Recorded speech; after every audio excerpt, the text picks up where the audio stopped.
Rahul Gandhi should come out and explain what his party governments are doing in the respective states where they are in power.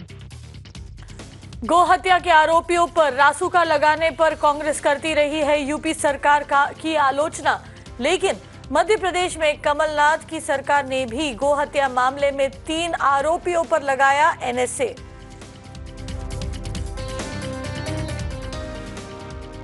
Supreme court ने सबरीमला मंदिर में मूल फैसले को चुनौती देने वाली याचिकाओं पर सुनवाई के दौरान सुरक्षित रखा अपना फैसला।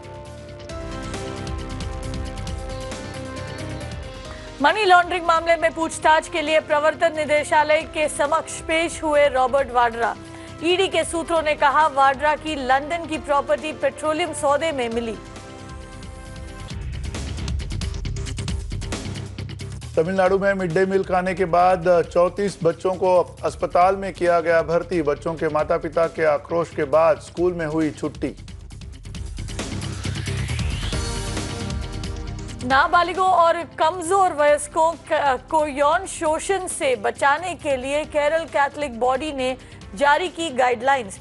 16 पेज के दस्तावेज में दोषी के खिलाफ सख्त कार्रवाई का प्रस्ताव। कर्नाटक की कमान संभालने के 8 महीने बाद भी किसानों से किया वादा पूरा नहीं कर पाई कुमारस्वामी सरकार। मिरर नाउ की आरटीआई में खुलासा, किसानों को अब तक मिली केवल 2% के करीब राशि। इंफॉर्मेशन टेक्नोलॉजी के संसदीय पैनल ने ट्विटर को भेजा समन्स। दक्षिणपंथी संगठन ने सोशल मीडिया साइट पर लगाया था भेदभाव करने का आरोप।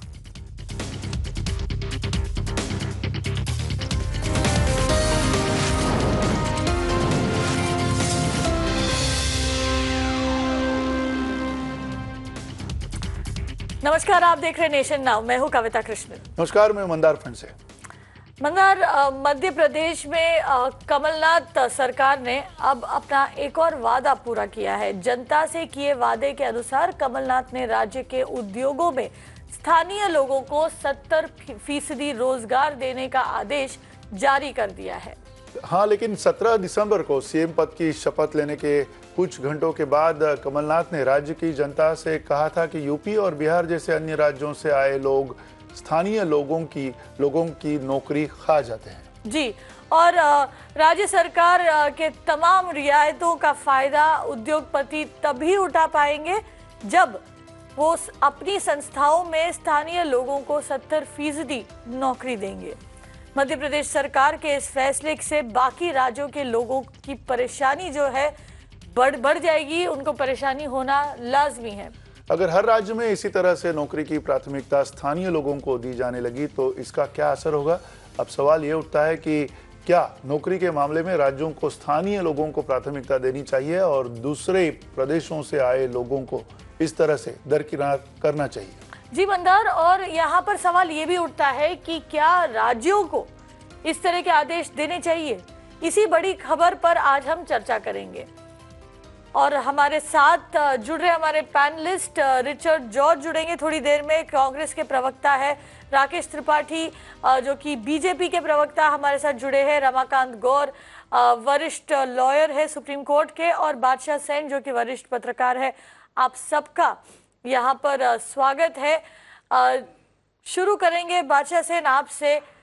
वैसे यहाँ पर ये कहना होगा बादशाह सेन कि मध्य प्रदेश ऐसा पहला राज्य नहीं है, लेकिन उम्मीद इस सरकार से कुछ और ही था।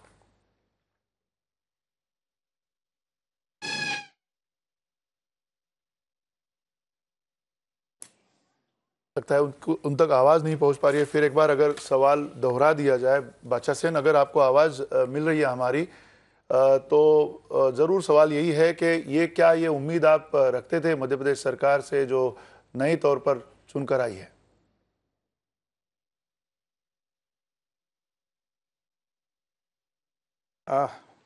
पहले तो ये जो ऐसा कानून दूसरी जगह भी है, जैसे गुजरात में है, महाराष्ट्र में है, हिमाचल प्रदेश में है। मैं तो ऐसा कानून से बिल्कुल असमर्थित हूँ। मेरे आइडिया ये है कि ये सब ऐसा रिजर्वेशन होनी नहीं चाहिए। अगर मध्य प्रदेश कहा कि बिहार और यूपी के लोग उनके प्रांत में आकर नौकरी नहीं कर सकता, तो कल बिहार और यूपी कौन बिहार और यूपी को रोक सके कि मध्य प्रदेश में जो बने बनाया फैक्ट्री से सामान निकल रहा है कि उनके प्रांत में ये सामान बिक्री नहीं होगा क्योंकि ये बिहार में नहीं बना है या यूपी में नहीं बना है। तो ऐसा जो जैसा कानून है ये तो एक तरह से डेवलपमेंट के खिलाफ है। इसलिए ये मैं इसको समर्थन नहीं करता हूं, मैं सपोर्ट नहीं करता हूं ऐसा कानून, पर लग रहा है कि हर जगह ऐसे ही हो रहा है। जी, रमाकांत गौर, कानूनी तौर पर अगर देखा जाएगा और खास करके संविधान के मायने में अगर देखा जाएगा, तो क्या आपको लगता है कि इस तरह की जो प्रावधान सामने आती है, एक तो वो हमारे यहाँ जिस तरह से रीजनल डेवलपमेंट्स हो चुकी है, जिस तरह से प्रदेशों को एक ही तरफा उसका विकास किया गया है, उसकी वजह से हुई है, और लेकिन क्या इस तरह का जो हक है, काम करने का जो हक है एक राज्य से दूसरे राज्य में जाकर, क्या वो उस हक को छीन सकते हैं?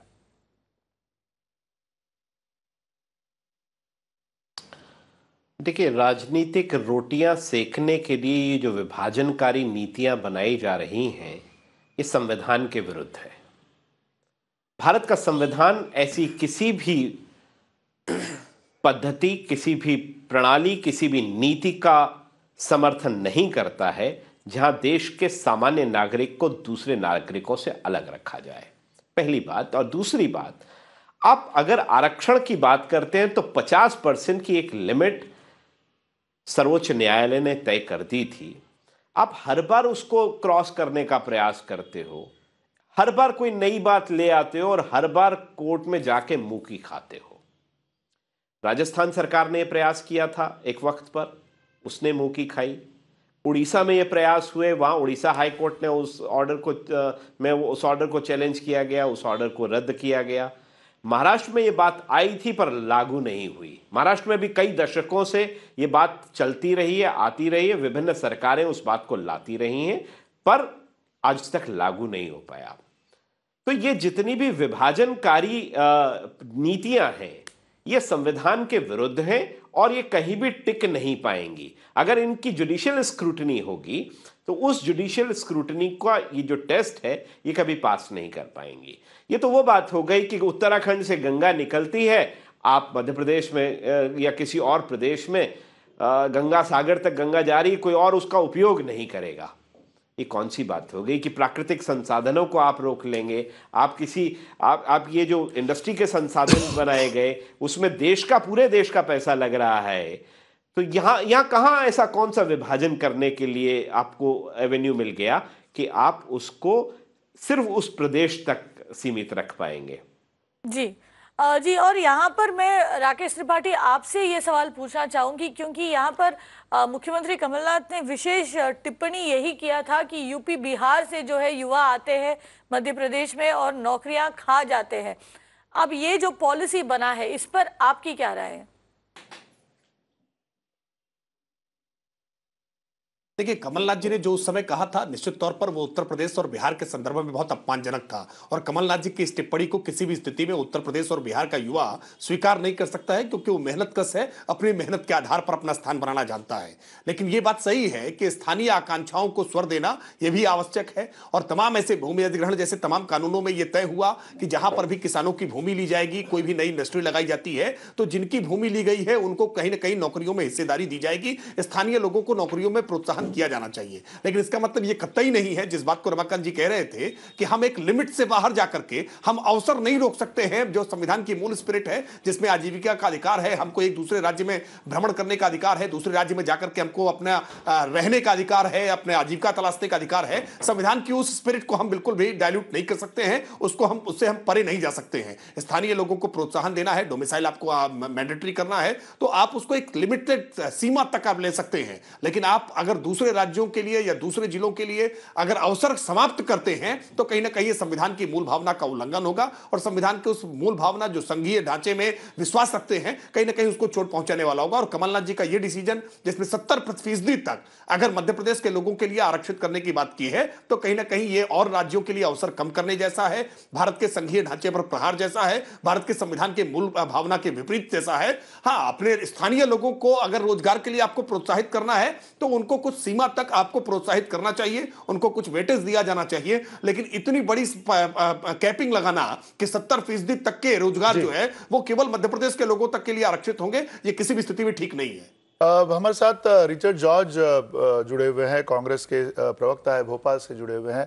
रिचर्ड जॉर्ज, अब तक ये कई पार्टियों ने, कई प्रादेशिक जो पॉलिटिकल पार्टियां हैं उन्होंने ये सब कदम उठाए थे। अब तक ये भी देखा गया था कि महाराष्ट्र जैसे राज्य में शिवसेना बीजेपी शिवसेना सरकार जो है उन्होंने भी ये कदम उठाया हुआ है। लेकिन क्या कांग्रेस की अब ये नीति बन गई है कि इस तरह की जो नीतियां जो इसके पहले कुछ बाकी पॉलिटिकल पार्टीज ने अपनाई है वही नीतियों को कांग्रेस भी अपनाते जा रही है? अब देखिए, सबसे पहले तो मैं ये बताना चाहूंगा कि बेरोजगारी एक चैलेंज है और हम इसको एक्सेप्ट करते हैं, जो सिर्फ इस मध्य प्रदेश में सीमित नहीं है, ये देश भर के लिए भी एक अभी फिलहाल चैलेंज बना हुआ है बेरोजगारी। मैं थोड़े दिन पहले एक रिपोर्ट भी पढ़ रहा था जिसमें ये बताया गया था कि पिछले 45 वर्षों में सबसे ऊंची स्तर पर पहुंची है बेरोजगारी में देश की हालत। हमारे प्रधानमंत्री जी ने तो बड़े वादे किए थे कि 10 करोड़ नौकरियां उपलब्ध कराएंगे, रोजगार उपलब्ध कराएंगे, लेकिन उस चीज का तो कुछ हुआ नहीं है। उल्टा हम ये देख रहे हैं कि पिछले 45 वर्षों में सबसे ऊंचे स्तर पर जाके ये बेरोजगारी का आज ये आलम हुआ है। जैसे मैंने कहा, बेरोजगारी प्रदेश में भी एक चैलेंज है, देश में भी एक चैलेंज है, और इस चैलेंज के साथ संवेदनशीलता के साथ में इसको हैंडल करना चाहिए, जो हमारे मुख्यमंत्री कमलनाथ जी बड़े ही टैक्टफुल वे में इसको हैंडल कर रहे हैं। और हमने, जैसे मैं अपने पैनलिस्ट की भी बात सुन रहा था और ये बोल रहे थे कि विभाजन वाली राजनीति और ये द हेट पॉलिटिक्स बिल्कुल नहीं खेल रहे। हम ये नहीं बोल रहे हैं, या कहीं पर भी मुख्यमंत्री जी या किसी ने नहीं कहा रिचर्ड कि जॉर्ज आने वाले लोगों को हम जॉब नहीं देंगे। रिचर्ड जॉर्ज, ये नहीं करे। हम ये कह रहे हैं कि समस्या ये भी है कि मध्य प्रदेश में बेरोजगारी अगर है तो वो चैलेंज को भी एक्सेप्ट करके उस चीज को आगे इस तरह से स्थिति सुधारी जाए कि प्रदेश की जनता को भी रोजगार मिले और हमारे भारत के भिन्न क्षेत्रों से आने वाले युवाओं को भी रोजगार मिले। जी रिचर्ड जॉर्ज, हमें ये जरा बताए, जरा समझाए हमें कि जॉब्स पर, नौकरियों पर कांग्रेस की अब नीति क्या है? क्योंकि इससे पहले जब गुजरात में, जब महाराष्ट्र में ऐसी नीति बनी थी तो उस वक्त कांग्रेस ने जमकर इसका विरोध किया था, कहा था कि ये विभाजनकारी है। और अब जब आपकी सरकार ये नीति लेकर आ रही है मध्य प्रदेश में, आप कह रहे हैं कि विभाजनकारी नहीं है। क्या आपकी नीति बदल गई है? जी नहीं, यही मैं कह रहा हूं कि it is not a hate politics. हम यही नहीं कह रहे हैं कि किसी और भारत के किसी और क्षेत्र से आने वाले युवाओं को हम रोजगार नहीं देंगे या मध्य प्रदेश में काम करने नहीं देंगे या विकास करने नहीं देंगे। रिचर्ड जॉर्ज, कुछ ऐसा ही पॉलिसी बना था। नहीं, ठीक है, लेकिन आप जो कह रहे हो कुछ ऐसा ही पॉलिसी गुजरात में भी बनी थी, ऐसी ही पॉलिसी महाराष्ट्र में भी बनी थी कि अगर इंडस्ट्री को इंसेंटिव चाहिए तो उन्हें 80% या 85% स्थानीय लोगों को नौकरी देनी पड़ेगी। ठीक वही पॉलिसी आपने मध्य प्रदेश में बनाई है, तो यहाँ पर पॉलिसी सही और दूसरे राज्यों में गलत कैसे हो सकता है? जी, यहाँ पर हमने ये किया है कि 70%, कमलनाथ जी ने जैसे कहा है कि 70% यहाँ के स्थानीय युवाओं को हम मौका देंगे और बाकी लोगों और निवेश के लिए कमलनाथ जी उसमें प्रयास कर ही रहे हैं। वो तो सबसे ज्यादा इसी दिशा में वो प्रयास कर रहे हैं कि जितना हो सके निवेश आ सके ताकि स्थानीय लोगों को भी रोजगार मिल सके और हमारे बाकी जो भाई बंधु हैं जो बाकी क्षेत्र से आते हैं उनको भी रोजगार मिले। हम किसी के रोजगार पे रोक नहीं लगाने वाले हैं यहाँ पर, या कोई ऐसा स्थिति यहाँ हम खड़ी करने वाले नहीं है कि यहाँ बाहर के यदि कोई आए तो उनको हम नौकरी करने नहीं देंगे। हम सिर्फ ये कह रहे हैं कि ये बेरोजगारी से डील करने का ये एक तरीका है और आगे जाके इसके ऊपर जो भी इस प्रोसेस को सही करने में जो भी लगेगा वो सरकार करेगी। जी, आपका कहना है कि एक नया तरीका है आपका इस स्थिति को निपटने के लिए, लेकिन साथ साथ राकेश त्रिपाठी, आपको ये नहीं लगता है कि सारी सरकारें जो इन बड़े प्रदेशों में काम कर रही है, वो सरकारें एक तरह से असफल है। आपकी भी सरकार अब जबकि उत्तर प्रदेश में है, कितने जॉब्स आपने दिए हैं, कितने जॉब्स बढ़ाए हैं इतने सालों में, और खास करके पिछले केंद्र सरकार के भी 5 सालों में जॉब्स को लेकर जो मारामारी चल रही है, एक तरह से जो युवा है वो आक्रोशित है, रास्ते पर उतर रहा है। तो ऐसे हालत में आपको लगता है कि जो पर्याप्त मात्रा में जो काम करना चाहिए था, खास करके जो सत्ताधारी पार्टियां हैं उन्होंने वो किया है या नहीं है? सर इसमें सिर्फ आप अगर यदि मुझे नहीं सवाल पूछे नहीं रिचर्ड देखिए, मिस्टर जॉर्ज, ये सवाल राकेश त्रिपाठी जी से। रिचर्ड जी राकेश जी बात कीजिए। देखिए, एक तो रिचर्ड जॉर्ज ने एक आंकड़ा प्रस्तुत किया जिसमें बेरोजगारी की दर उन्होंने बताई। उस आंकड़े को कांग्रेस पार्टी किसी भी प्रमाणों के द्वारा, किसी भी साक्ष्यों के द्वारा प्रमाणित नहीं कर सकती है।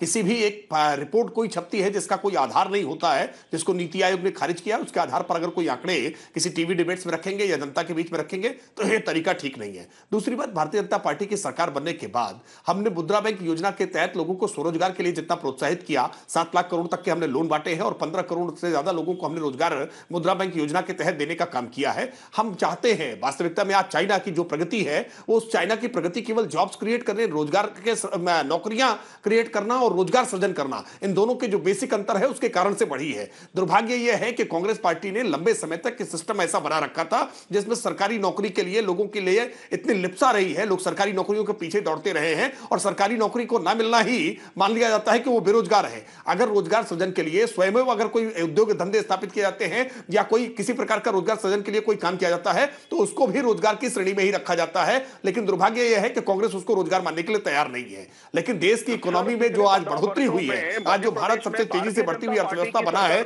आज भारत जो 6ठे नंबर तक पहुंचा है, आज भारत 5वें नंबर तक पहुंचने की स्थिति में है और 2025 तक हम भारत विश्व की तीसरी इकोनॉमी बनने की स्थिति में है। अगर ये सब चीजें, अगर भारत में रोजगार सृजन ना हो रहा होता तो ये बातें कैसे बन रही होती? इसलिए ये दावे आप जब कहते हैं तो आपका कहना है राकेश जी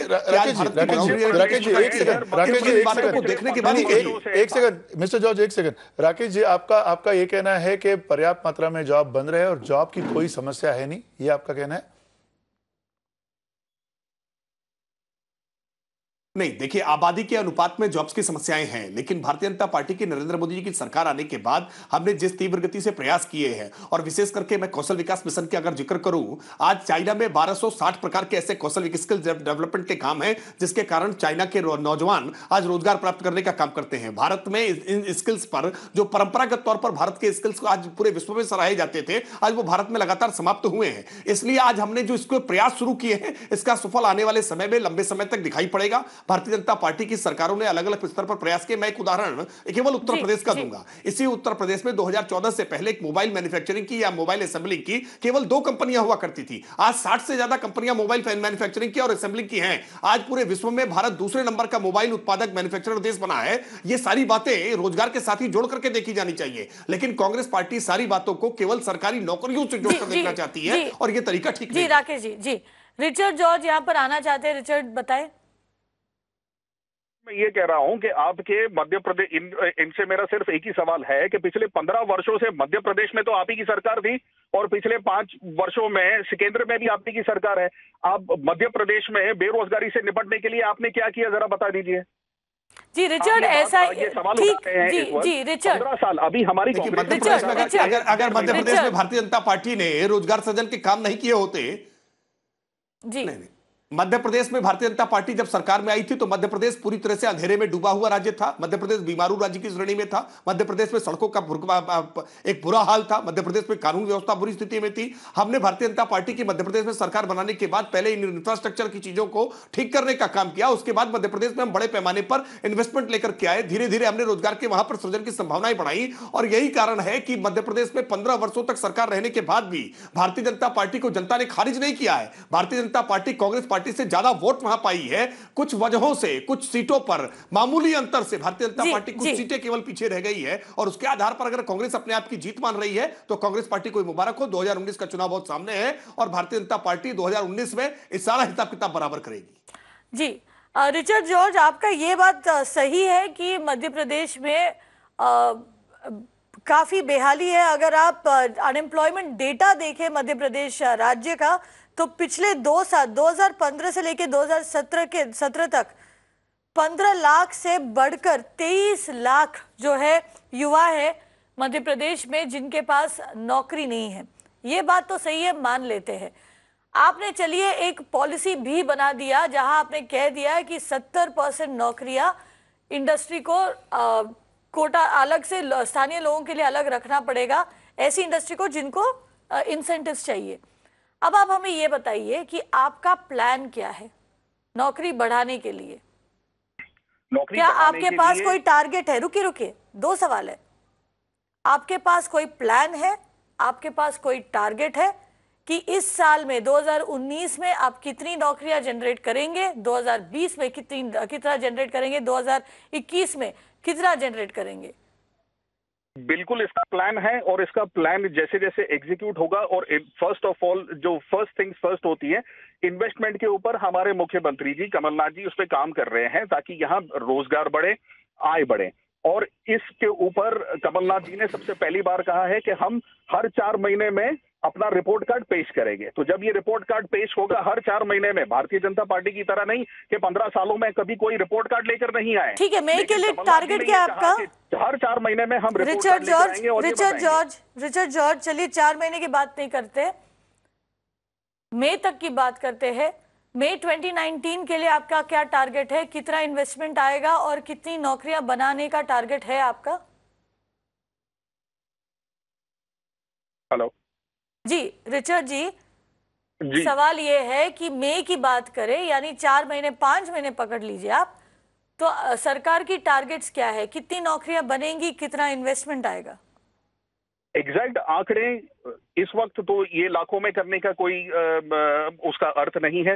हाँ, लेकिन ये है कि सरकार लगातार उस दिशा में काम कर रही है और यहाँ जितनी भी डेवलपमेंट्स होगी वो पूर्ण तरह जनता को सामने दिखेगी, सबको सामने दिखेगी और भारतीय जनता पार्टी को भी सामने दिखेगी। जी मैं अब इस वक्त बैठ के आपको एग्जैक्ट मैं नहीं बता सकता कि हम 12 लाख को रोजगार दे देंगे, 15 लाख को रोजगार दे देंगे, लेकिन उस दिशा में हमने कदम उठाने शुरू कर दिए हैं माननीय कमलनाथ जी ने। जी आप एग्जैक्ट नहीं बताना चाहते क्योंकि आप एग्जैक्ट कैलकुलेशन शायद किया नहीं होगा, लेकिन रमाकांत गौर लगातार ये जो बहस एग्जैक्ट कैलकुलेशन में किसानों का कर्ज माफी बता दें। नहीं रुकिए थोड़ा जो विषय के ऊपर रुकते हैं। नहीं राकेश जी, एक सेकंड। राकेश जी सवाल रमाकांत गौर से है। रमाकांत गौर जी, लगातार ये जो हम राजनीतिक बयानबाजी देखते रहते हैं, हर जगह से ये पार्टी वो पार्टी अपनी अपनी बातें रखते रहते हैं, स्पेसिफिक उसमें कुछ नहीं होता, अगर होता है तो भी बहुत बढ़ा चढ़ा के होता है। ऐसे हाल में जो पिछले नीति आयोग के जॉब के बारे में जो एक प्रेस कॉन्फ्रेंस हुई थी, उसके बाद जो बहस चल रही है देश में कि क्या हमने सही मात्रा में अलग से देखना चाहिए ये अनएम्प्लॉयमेंट की जो सिनारियो है उसके लिए, जैसे कि सरकारी नौकरियां जो है, साथ साथ जो कॉर्पोरेट नौकरियां है, प्राइवेट नौकरियां है, उन सभी को मिला के कोई एक डेटाबेस हमारे पास सामने आना चाहिए। क्या आपको क्या लगता है?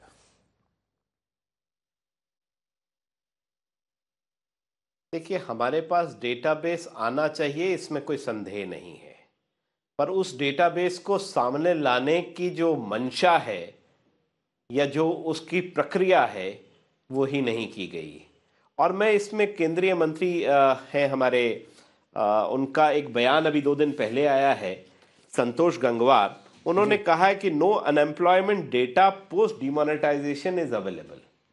तो अगर ये केंद्रीय मंत्री ने कहा है तो हमारी अगर मंशा हो कि हम इसको देखें कि कितना डेटा अवेलेबल है, कितने लोगों को हमको रोजगार उपलब्ध कराना चाहिए। देखिए, सरकार केंद्र में कांग्रेस की हो या भाजपा की हो, मैं राजनीति को थोड़ा सा दरकिनार रख के एक बात कहूंगा, मंशा सबकी ही ये होती है कि विकास हो। कोई विकास कम कर पाता है, कोई ज्यादा कर पाता है, तो राजनीतिकरण में नहीं घुसना चाहता मैं, पर क्या वास्तव में वो नीतियां हैं, और अगर वो नीतियां हैं तो उसके आंकड़े क्यों नहीं सामने आ रहे? बहुत बड़ी बड़ी बातें होती हैं और वो बातें राजनीतिक लोग करते हैं क्योंकि उनके अपने उद्देश्य होते हैं, उन्हें अपनी सत्ता बरकरार रखनी होती है, सत्ता पाने का प्रलोभन होता है, उस सत्ता सुख को प्राप्ति करने की उनकी इच्छा होती है।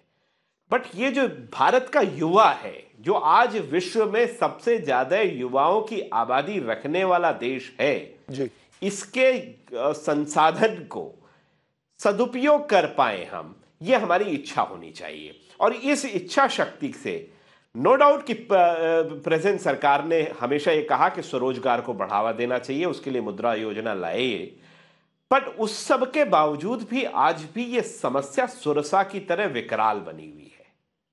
उसको संबोधित तो करना होगा।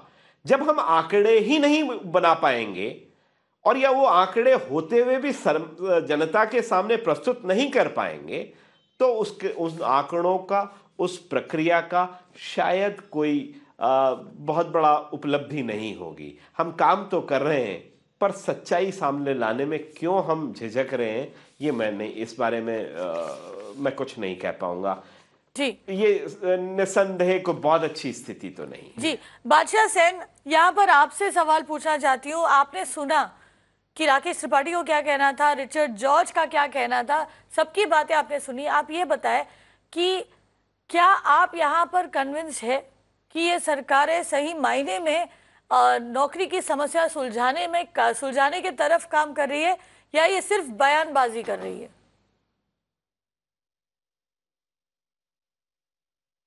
कविता जी, मैंने एक सवाल आया मेरे मन में जब ये बातचीत सुन रहे थे हम। कुछ दिन पहले राहुल गांधी जी, कमलनाथ जी के लीडर, उन्होंने पब्लिकली कहा कि ये आरक्षण के अलावा, आरक्षण छोड़ो, हम बेरोजगारी भत्ता देंगे, मतलब जिन लोग बेरोजगार है उनको कुछ बेसिक इनकम देंगे। वो ठीक है, उसमें हमारा समर्थन है। इन लोगों का एक कंफ्यूजन बढ़ गया है, आरक्षण भी करेंगे, बेरोजगार भत्ता या ये तनख्वाह देंगे, दोनों अगर कर सके तो दोनों अगर करेंगे तो बड़ा कंफ्यूजन हो जाएगा जॉब मार्केट में। या आप बेरोजगारी दीजिए और जिन लोगों का रोजगार करना है उन लोगों को कहीं सहायता कीजिए रोजगार लेने के लिए। ऐसे आरक्षण करके पैसे कहां से आएगा इस स्टेट में? कौन आएगा इस स्टेट में नौकरी करने के लिए? कौन आएगा मध्य प्रदेश में इन्वेस्टमेंट करने के लिए? अगर सिर्फ मध्य प्रदेशी लोग उधर काम कर सकते हैं या 70% मध्य प्रदेश के लोग को नौकरी मिलेगा, तो बाकी अगर जो स्किल्स इनके पास है नहीं वो आएगा कहां से? और उसके बाद ये राहुल गांधी का जो सवाल है, जिसने कुछ दिन पहले बताया था कि जिनका पास रोजगार नहीं है हम उनको एक मिनिमम वेज देंगे, वो बढ़िया है। आप मिनिमम वेज देते रहिए, उसको सहायता करते रहिए, वो सहायता करके वो कुछ सीखे, कहीं और जाके नौकरी लीजिए। जैसे इन लोग, कितने लोग बंबई जाते हैं नौकरी के लिए। अभी बंबई वाले अगर कहा कि मध्य प्रदेश के लोग को नहीं आने देंगे नौकरी के लिए, तो वो ये जो हमने देखा आपके चैनल में, अभी 25 लाख मध्य प्रदेश के बेरोजगार, ज्यादातर शिक्षित युवाएं हैं, उन लोग को नौकरी कैसा मिलेगा? जी बिल्कुल, 25 लाख सवाल है कैसे जैसे मिलेगा? कि आपने बताया ये आरक्षण है। जी, ये तो बादशाह जी, 5 साल के हैं। जी बिल्कुल बादशाह जी, जो आपने सवाल उठाया उसके जवाब हम चाहेंगे जरूर। राकेश जी को भी एक सवाल है, लेकिन उसके पहले हमारे दर्शक टीनू थॉमस पुणे से बात करना चाह रहे हैं। टीनू, आपका क्या कहना है? So we've been listening to all these job reservations based on different parameters. Now, as a common man, we're already fed up with this, and now we have a new reservation for localites. Now my job perspective would depend upon my domicile. That is a totally absurd. India is no more. I mean, MP is no more a princely state. It is part of India. So I, being a citizen of India, I've got every right to go there and work. Nobody can dictate me saying that, fine, now you're from Maharashtra, so fine, you don't fall under the 70% category, so you will not be getting a job. That is totally absurd. I don't agree to it. जी Tinu Thomas, बहुत अच्छा मुद्दा उठाया आपने। And in fact Ramakant गौर, आपके पास आना चाहूंगी इस सवाल लेकर। टीनू थॉमस ने जो कहा, और एक बात यहाँ पर हमें ध्यान रखना पड़ेगा कि मध्य प्रदेश जिसकी बात हम कर रहे हैं इस वक्त, मध्य प्रदेश एक पिछले कुछ सालों में खासकर भोपाल जो है एक एजुकेशन हब के तौर पर उभर कर आया है। देश भर से जो है बच्चे भोपाल में पढ़ने आते हैं क्योंकि वहां पर कई सारे इंस्टीट्यूट्स है। ऐसा राज्य जब इस तरह की नीति लेकर आता है, क्या कहना है आपका?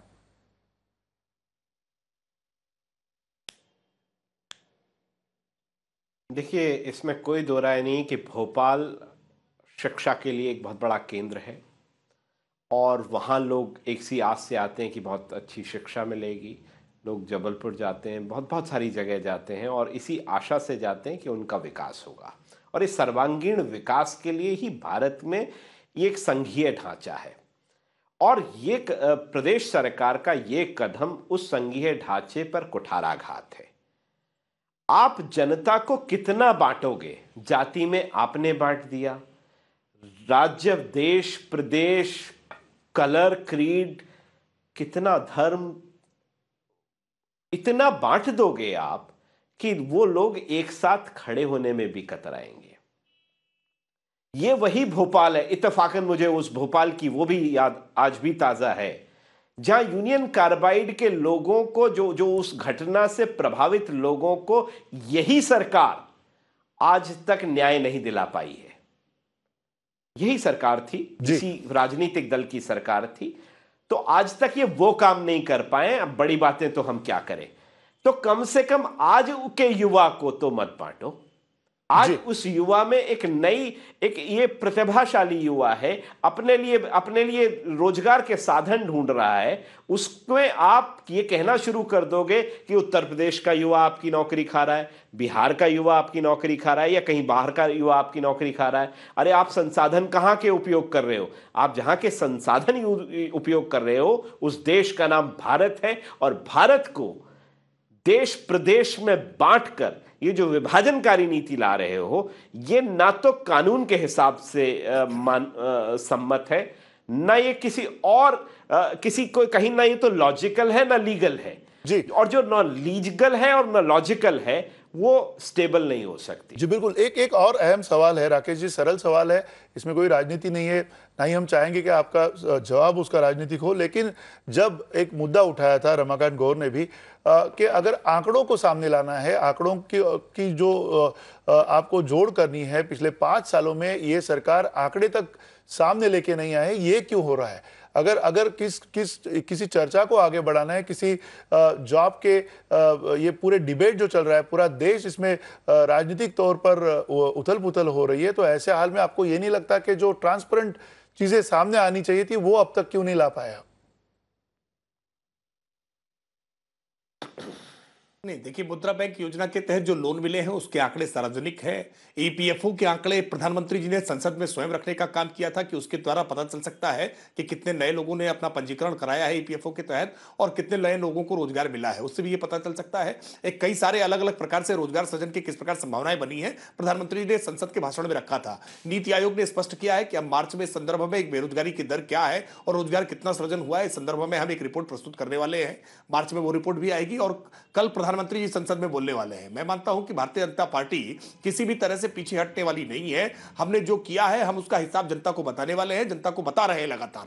लेकिन कांग्रेस पार्टी जो स्थानीय स्किल रही है, उन स्किल्स को कभी अगर डेवलप करने का अगर प्रयास पहले किया होता तो आज रोजगार सृजन की ज्यादा संभावनाएं होती। जिस चाइना का उदाहरण बार बार राहुल गांधी जी देते हैं, उस चाइना से शायद ये सीखा होता तो आज परिस्थितियां कुछ और होती। मैं उत्तर प्रदेश का उदाहरण दूंगा। उत्तर प्रदेश में योगी आदित्यनाथ जी के नेतृत्व की सरकार बनने के बाद 1 डिस्ट्रिक्ट 1 प्रोडक्ट ओडीओपी एक योजना हम लेकर के आए कि उत्तर प्रदेश के हर जिले का जो कौशल है, वो चाहे अलीगढ़ का ताला हो या बरेली का सुरमा हो, अलग अलग प्रकार के जो प्रोडक्ट अलग अलग जिलों की पहचान रहे हैं, उन प्रोडक्ट्स की मार्केटिंग के लिए, उन प्रोडक्ट्स के लिए बाजार बनाने के लिए जी। राकेश जी, मध्य प्रदेश में भी तो आप ही की सरकार थी। जी बताएं। वहां पर टैलेंट और वहां पर मध्य प्रदेश तीन बड़े राज्यों में डेवलपमेंट के लिए वगैरह क्या किया था आपने? वहां पर इतनी बेरोजगारी क्यों थी? नहीं, देखिए, मैंने पहले ही जिक्र किया था कविता इस बात का कि मध्य प्रदेश जिस समय हमको मिला था, मध्य प्रदेश बिजली की हालत से बहुत बदहाली से झेल रहा था। मध्य प्रदेश में सड़कें नहीं थी, ये सच्चाई है। भारतीय जनता पार्टी की सरकार आने के बाद सबसे पहले हम आधारभूत ढांचे को ठीक करने में जुटे थे और लंबा समय हमको लगा है उस आधारभूत ढांचे को ठीक करने में। कानून व्यवस्था डकैतों के, चंबल के डकैतों से मध्य प्रदेश का आधा हिस्सा प्रताड़ित रहा करता था। मध्य प्रदेश में आदिवासियों की बुरी स्थिति थी उस समय। हमने मध्य प्रदेश को लगातार रिच करने की कोशिश की। मध्य प्रदेश का जब छत्तीसगढ़ से अलग विभाजन हुआ, तमाम सारी वन संपदा छत्तीसगढ़ में चली गई, बावजूद उसके भारतीय जनता पार्टी ने लगातार उसको प्रयास करके पटरी पर हम लेकर के आए हैं। आज मध्य प्रदेश में जो भी खुशहाली आई है उसके लिए सबसे बड़े कारक भारतीय जनता पार्टी की सरकार की नीतियां हैं, और इसी कारण 15 साल सरकार चलाने के बाद भी एंटी इनकम्बेंसी बहुत स्वाभाविक होती है। कहीं पर भी 5 साल सरकार चलती है तो 5 साल के बाद ही सरकार के खिलाफ लोगों का आक्रोश होता है। बावजूद इसके 15 साल तक वहां पर सरकार चलती है, सरकार चलने के बाद भी जनता नाराज नहीं होती है भारतीय जनता पार्टी से। भारतीय जनता पार्टी को कांग्रेस राकेश जी यहाँ पर चुनावी भाषण ना दे। राकेश जी ठीक है, वक्त हो रहा है यहाँ पर एक छोटे से ब्रेक का, लेकिन बने रहिए हमारे साथ, क्योंकि लौटकर हम पूछेंगे बड़ा सवाल कि अगर हर राज्य इसी तरह अपने दरवाजे बंद करने लगा, बाहर वालों के लिए नो एंट्री कहने लगा, तब भारत देश में क्या होगा।